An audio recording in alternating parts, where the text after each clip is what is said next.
Thank you, Sani, for revealing what really happened behind the scenes here. I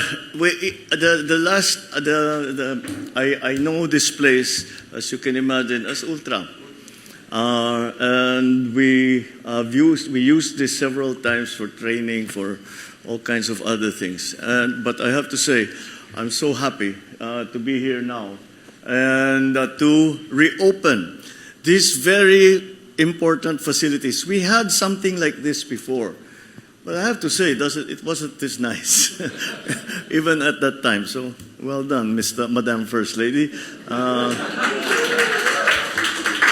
And thank you. It is so important. I have always said it, and I think you may have heard me say it so many times. How important I consider sports for very, very many things. Not only the glory it brings to our country, the pride it brings to every Filipino. Look what Manny Pacquiao did for us. Look what our gold medalists, Hidlin and Kaloy, look what they did for us. For even just a few days, we were in the top of the world.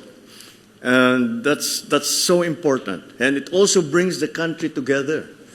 Because walang Pilipino na hindi kakampi sa Olympian natin o sa athlete natin na lumalaban. So kahit hindi kayo magkasundo, yun na nga, hindi ba balitang-balita si Manny Pacquiao pag lumalaban doon sa Mindanao, ceasefire. Dahil manunood muna sila ng laban ni Manny Pacquiao. And the same thing with you, Hidalig, ganun din. Lahat natigil habang pinapanood ka namin. The same thing with Kaloy. The same thing with all the athletes. And even those who are not gold medalists, we're still there watching you, backing you up, screaming at the TV, and saying, sige, go, go, go, go, go. And it brings the country together. And beyond that, besides that also, there is no other activity that builds character better than sports. There is no other activity especially for young people. Dahil manalo matalo, it helps you become a better person. You know, hindi biro ang mag-train sa sport. I've trained, I competed in all kinds of sport. Lahat na yata ng sport, pinakompete sa akin ng tatay ko eh. So, I know how hard it is. You have to really make sacrifices. You have to train. You have to have discipline. You have to be able to work with your team. And like Pat was just saying, we think of, let's say, cycling as a single sport, as just an individual sport. Well, perhaps it is because there's one individual there that you see on the television. But behind that person, there are 150 people who have made sacrifices, not for that particular event, but for the last 10, 12, 15 years, para pagalingin nila yung kanilang athlete. And so there's so much that goes into it. So that the lessons that you learn when you compete in sports, you know, it's not enough that, you know, you play a little sport on the beach or something like that. But if you truly compete in sports, pag lumalaban ka talaga, talagang kailangan may disiplina ka, kailangan talagang desidido ka, kasi lahat naman sa atin, gigising sa mag-train ako today, tinatamad ako ngayon. Ano ako dun eh, I have a trick for myself. Pag tinatamad, ayoko mag-train ngayon, mag-stretch ka lang. Yeah.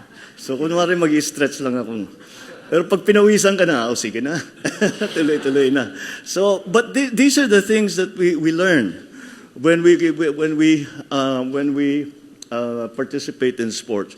And that's why sports to me is so important. And that is why one of the things I asked Pato to do for us when he took on his position was to let's find a way to bring sports back to schools, because it's so important that young people, young kids learn that ready, okay na tayo, pinalakpakan na tayo ng DepEd. Sige.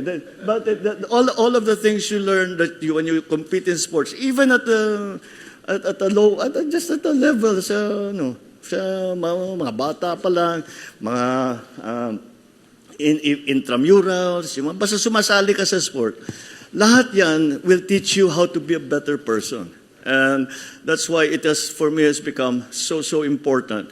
And that's why I think that it's important to bring it back to schools so that all our kids, kahit na one day a week lang, meron silang 2 oras na tumatakbo, tumatalon, naglalaro, whatever, competing with one another, para maramdaman nila yun. Without that, we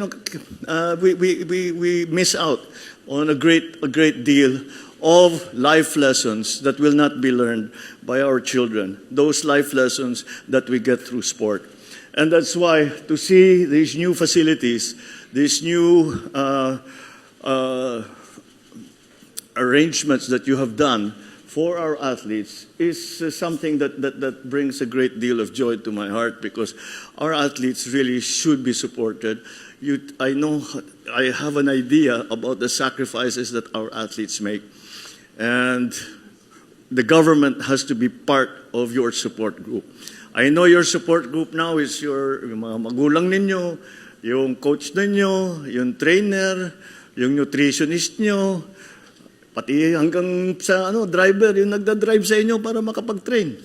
Yung ganun lang. But we know the sacrifice. That's why government, if we truly consider this important, government has to play its part. We cannot depend on that informal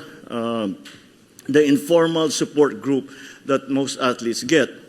And so that's why it's very good to see this, because when athletes are training for a specific match, a specific tournament, a specific laban, they have to be, everything about their preparation has to be complete.